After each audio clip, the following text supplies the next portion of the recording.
Hello everyone, it's Kenny here from the Cranky Old Man YouTube channel. Been silent for the last couple days, but no more.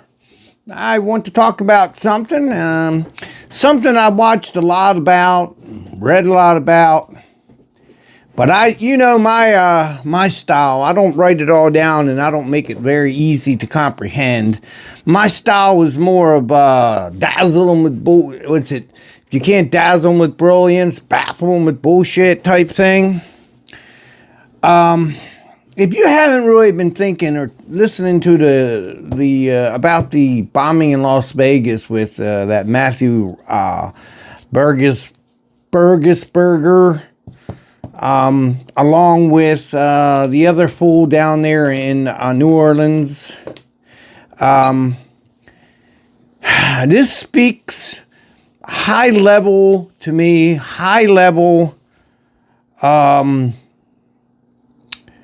coercion and conspiracy. And there's some reasons why I think that. First of all, is it a statement to Trump because he blew up the truck in front of Trump Hotel? And being that Elon Musk is his best friend, at least during the election, using Elon Musk's vehicle, is it kind of tying them together? From what I have read and some of the interviews I have watched, Matt Burgesberger sent out an email just less than 24 hours before he was found dead in the truck that he blew up. Now, this guy is 20 years Special Forces, very, very, very skilled in making bombs. He could have blew up half that building if he wanted to. And I don't think it's the lack of materials. I think he could have amassed enough explosives, whether it be ammonium nitrate, fertilizer, and gunpowder and whatnot. But it's funny that he would use a low-level explosion, which what I mean is like C4 plastic explosives, very high energy, very explosive. But he picked propane tanks, gasoline, fireworks, and whatnot that has gunpowder. And yeah, that's going to make an explosion. But in my opinion, he's trying to make a statement. If it was him, he's trying to make a statement to the people. He wanted to make something newsworthy, and he didn't really want to hurt anybody. So he picks his heavy-duty truck that would withstand a lot of that explosion, versus something like a Chevy. I don't know, anything other than a stainless steel heavy-duty Cybertruck. Now, you can shoot bullets into this thing and it would literally stop bullets. Maybe not high velocity bullets, but it'd stop at least handgun rounds. Why would he pick all that? I think maybe it's to bring attention to an email that he sent a fellow Special Forces guy, in which he says, now Matthew, I don't know how many years he has in it, but at least he had experience in remote drone operation and drone technology. And it's kind of funny that we just recently had all these drones flying around that just magically off. Have you heard anything about them lately? They were here for a couple days and now they're gone. Nobody's following up. No more diving deeper into it. Whatever. So in this email, Matt describes that the U.S. and China both have anti-gravital or anti-gravitas machinery that can basically use gravity as a propulsion. So basically that means, I guess with solar panels, maybe to harness electricity from the sun and recycling gravity to keep them afloat, that you could have drones that could literally fly forever without actually ever having to land, refuel, do anything other than maybe rearm with munitions. So with this type technology, you could basically fly a drone over top of the city and the game is done. That city is over with. As long as that drone has some type of protection against missiles and things like that. But if these drones are hypersonic and go pew, pew, pew, then obviously if it detects a missile strike out of it, it can literally go from 0 to, hyperspeed and quickly outrun that missile. At least that's my opinion with the technology we have today. Am I 100% sure, 100% accurate? I'm not sure. I'm just kind of putting the bug in your ear about this a little bit. Some things that you might not have heard of and might now be like questioning it.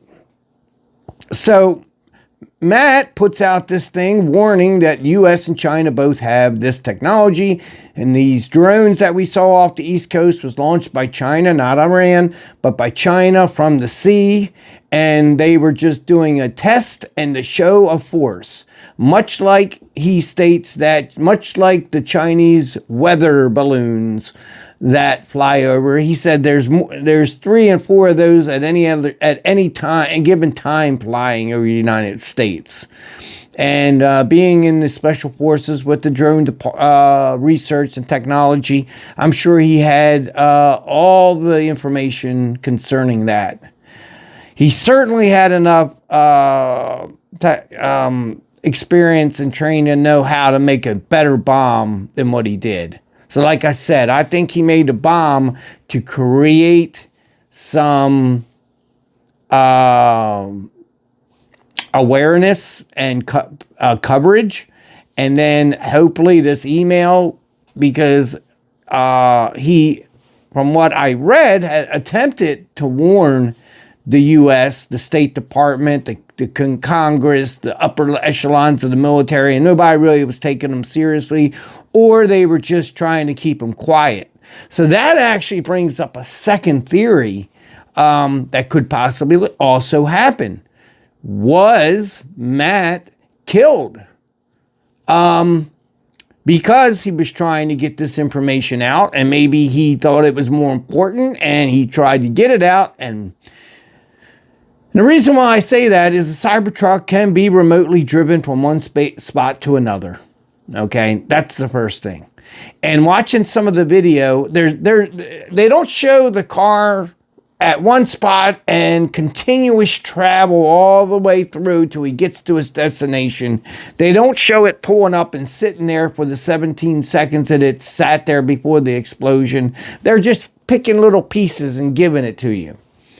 So if you were to believe this, Matt was to drive up, park it right in front of the hotel, light however his ignition source was, maybe a lighter to the propane tank, which then lit off the fireworks and whatever. I don't know how he did it, but in 17 seconds, he pulled up, car in park, set this thing in motion, got a gun, shot himself in the head, and in 17 seconds. Pretty quick. Definitely had to be committed to do that. Some people usually hesitate for a few minutes, few seconds, whatever. I think the 17 seconds was designed by, if you want to say he was murdered. It's convenient that they find the gun that killed him, or that he shot himself with, still in the vehicle after such a violent explosion on the interior. 2, all his paperwork. I'm surprised they don't have his social security card, his birth certificate, and all that. He had his driver's license. He had his military ID card. He had his passport. And, of course, all these tattoos. And now they're saying, well, he may not even be dead now. Okay, well, what did they do? Did they tattoo somebody up to look just like Matt and then kill this guy? Or are they just, did anyone actually see the body being removed? Was there a body? Did somebody exit that vehicle and they're not showing that little footage of somebody getting out of the car? Or Did somebody murder Matt to keep him quiet and then make him look like a homegrown terrorist? Now, Matt, 20 years in the military, loved the country, and loved Trump. So that really doesn't make a whole lot of sense to me that he would even want to do anything like that. The only thing that makes sense is maybe he, like I said, drawing attention to his, what he was trying to let people know and to get it out there. And I still think, even with all that, the media and the government is suppressing it. I watched the video of the car and the parts they show you, and, you know, a car travels fluidly around curves and makes proper left and right-hand turns. And to me, when I first looked at that, before I even thought about the theory of remote driving, I said, that thing looks like it's driving a little slow, and it doesn't look, it's kind of clipping the corners. It's not really driving fluidly like we would drive. It was more kind of like a little half straight, and more like angles versus being very fluid. So that could be. Was he dead beforehand? Will the coroner release how long? And can you really even believe the government and the medical examiner at this point? Will they release how long that body had been dead? Can they tell if there is a body? And can they tell if there is a body? And they're saying that Matt might still be alive. How long those tattoos were there. You can tell if it's been there for an hour, a day, or 10 years, or whatever, by the condition, the subdermal layers that it's under, and all that. So there's a lot they're not talking about. And I think it all stems from the drones that recently happened. You know, everybody assumes maybe it's our government being quiet and testing stuff. But they could be out in the middle of the ocean where nobody can see them and be testing stuff. Why would they do it right over the East Coast? So that brings up quite a bit of questions. I'm not sure. I think that if a conspiracy theory, I'm not really into conspiracy theories too much, but if you are, I think this is would be one of the top ones that have come along, at least since like JFK with the grassy knoll. Could there be more than one shooter? Yeah. Do I care? No, not really. It is what it is. The government's going to tell you what they want to tell you. Just like Area 51, government's going to tell you what they want to tell you. I can't believe that an alien would traverse galaxies and galaxies and then crash into the desert once he got here. But anyway, so Matthew's Burgess is an All-American as apple pie and baseball as you can get. And I think that's another thing. They didn't want to be like, hey, let's make this guy an Afghan or Iranian or Chinese descent. We don't want all that to play into it. We want it just to be like another homegrown terrorist attack. And we don't want it even to be muddied up by maybe there's another country involved. We just wanted to, it was the United States, it was one of our guys, and now let's just move on. And there's nobody to prosecute here. There's no country to go after like the Saddam Hussein witch hunt that we went through.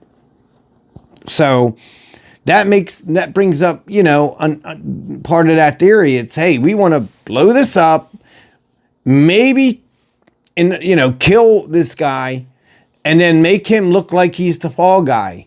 I just watched a movie the other day, actually, Jack Reacher, where there was this sniper, if you don't know the story, and they had him dead to rights. This sniper went to this building, parked in a parking lot, put a quarter in the meter where he was parking, then shot a bunch of people. And, they collected all this evidence, including pulling the coins out of the meter, and found his fingerprint, perfect fingerprint on the quarter. So it's like, wait a minute, okay, you got a guy and the government's got this lockdown case, 100%. So why? I mean, how? Who would have thought, let's pull the coins out and see if there's a fingerprint on it? Well, that's what I'm talking about with this one. They're trying to throw this guy under the bus with all this. It's got to have been him. There's no other person, and he shot himself for no reason at all. And yeah, and here's all the evidence. Meanwhile, you got this other guy who's got ties to Al-Qaeda and the Middle East and the Quran and all this, and he blows up something. The FBI's in and out in a day and has released a crime scene. People can go in and out of his trailer and see the Quran and see this and all this stuff. Yet there is a hush-hush about what's going on with the Las Vegas bombing. That's all I wanted to say. I think if you guys find this kind of coincidental, especially with the other guy he served with. They were stationed at the same place. They were in the same military branch. They rented 2 cyber electrical vehicles on the same day from the same app and blew things up on the same day. That is all, you know, some people say it's not related. Well, maybe it isn't, and maybe it is. Who knows? Is it a coincidence? Anyway, that's all I want to say. I hope I sparked your interest a little bit on this, and maybe for you guys to take another look at it and maybe even entertain yourself a little bit and trying to collect up some of your own thoughts and theories about it. And I'd like for you to maybe put some comments down there what you think is at play here. Do you think Matt killed himself just to kill himself? Do you think he killed himself to... Hold on for 1 second. I'm sorry. My dog was barking and driving me nuts. Okay. Sorry. Anybody who knows me knows that why I'm dressed like this. It's 52 degrees in my home right now. I got it up to 56 degrees right now with this little space heater in this tiny little room here. So, anyway, getting back to it. I hope I sparked your interest. Why does the FBI allow this one terrorist attack to be completely, hey, you know, nothing really here to see. Here you go. You can go in and check out all his stuff. And yet, Matt's is all hush-hush. Gun still in the car. All his documents to prove who he is. So there's no doubt about him. But yet they haven't given a kind of motive as to why he would have done it. Unless, like I said, he was trying to bring attention to it the best way he could. And maybe he loved this country so much that he decided that he would take his life to make a statement large enough, hopefully, to get this email out to people. And I am going to leave a link at the bottom of this thing here. Not exactly when I get done, because I'm going to do a couple I'm going to do a couple videos here, but I'm going to leave a link to actually, let me tell you, there's a guy named Sean Ryan. He's a very popular YouTuber, and he does a lot of long interviews with people, and he was a spec ops guy, and he knows a lot of operators. And if you look him up and look up when him talking to one of these special forces guys about the email, and that's just a start. I would start with him and then move on to others. And he's going to give you a very good breakdown of what you think might be going on. And then you can branch out and do your own research.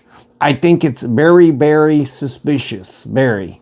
So I hope you got something out of this video. I hope it might spark your interest. I don't think we can trust our government at any level anymore. They're so used to hiding everything from the public and only accentuating what they want you to know, or not know, or maybe what they just want to make you believe. And there's a lot of questions with this one, folks. And just to let you know, we are at 99 subscriber nights. You know what happens at 100? I'm not going to tell you. You're going to have to watch some of my earlier videos. 100 subscriber nights, what you need to do, what you might win.